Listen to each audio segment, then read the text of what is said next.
Hi, my name is Carly Eller and I'm in my third year teaching third grade at Leesville Road Elementary School in Wake County. I previously taught third grade in Durham for 7 years. I love introducing my students to cultures found throughout the world in order to expose them to life outside of the United States. We do a project at the beginning of the year that looks at the heritage of each student and where their family originated from. Mapping the origins of each student on a huge world map in the classroom allows the students to see where we all came from. This has led to such great conversations about culture and how our family origins shape us and what we believe, value, eat, and celebrate.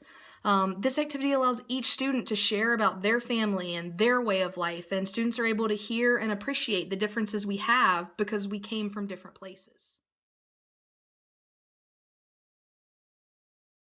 I really enjoy integrating technology in my classroom, but I'm always looking for more ways to do so.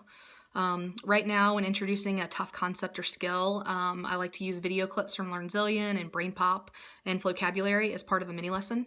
I also really enjoy using emails as a way to present information to my students. It allows you to embed video clips and audio clips, images, files in order to teach a certain type of content. This year, I've also had my students publish stories using Storybird, and they've really enjoyed that.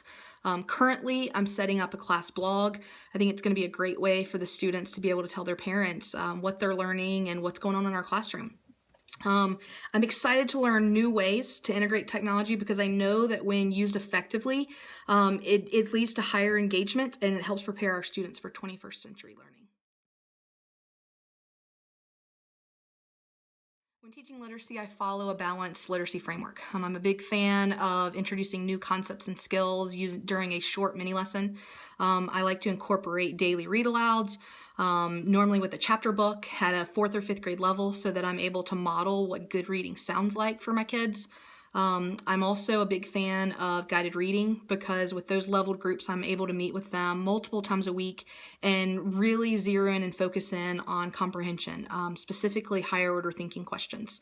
I try to purposefully pick books that are interesting to the kids in each group so that the final piece, the independent reading part, is effective and engaging because they are starting to really enjoy reading, and we've been fostering that through all the different parts of the balanced literacy framework. I did not have the chance to study abroad, but this past summer I did get the chance to go to Italy for 2 weeks. I cannot count how many times I've referenced that trip with my students. I've shown them pictures of the Colosseum and Venice and Cinque Terre, just to name a few. This trip's led to some great conversations about the Italian culture that I experienced, included the language and food and just the overall atmosphere. It's been neat to discuss the differences between life in Italy and life in the United States with my kids. They've been fascinated to hear about Italy since none of them have ever been. As teachers, we teach about what we know and what we have personally experienced. I've loved including my students in these experiences by telling them stories and showing them pictures and videos. I've heard really great things about the education system in Finland. It's routinely ranked as the best or one of the best in the world, and I'm just really excited to be able to compare it to how we do things in the United States. Everything that I do in my classroom, I do purposefully, and I feel like it's meaningful, but I'm sure that there are things that I could do better and that I could learn from.